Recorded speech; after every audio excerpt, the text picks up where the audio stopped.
Merci, mon général. La parole est à Catherine Hervieux pour le groupe écologiste et social. Monsieur le Président, Général, chers collègues, le spatial est de plus en plus le marqueur de puissance internationale vers une course à la supériorité opérationnelle dans tous les domaines. Surveillance de l'espace, observation, écoute et communication.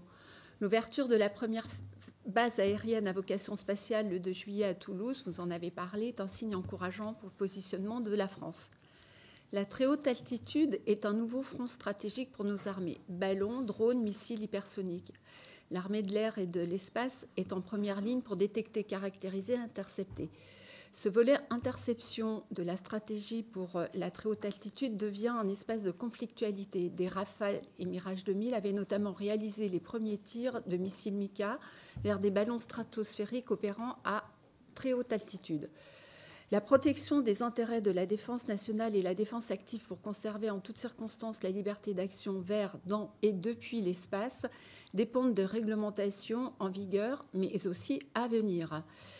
Un des objectifs de la stratégie des armées pour la THA est la négociation des futures réglementations et régulations nationales, européennes et internationales. Ma première question, à quoi correspond une bonne prise en compte de la dimension militaire dans les futurs règlements civils, que ce soit en matière de circulation aérienne, d'exploitation des aéronefs ou de leur navigabilité?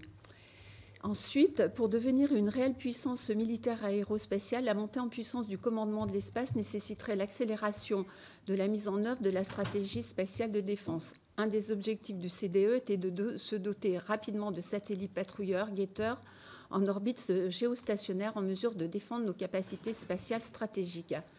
Pourriez-vous nous partager l'avancée de ces projets, Toutatis et aussi le projet Yoda, et comment ces démonstrateurs vont-ils participer à renforcer notre présence dans l'espace, et plus largement, comment concilier la mise en orbite de milliers de satellites tout en prenant en compte la problématique des collisions ainsi que la prolifération des déchets et des débris spatiaux?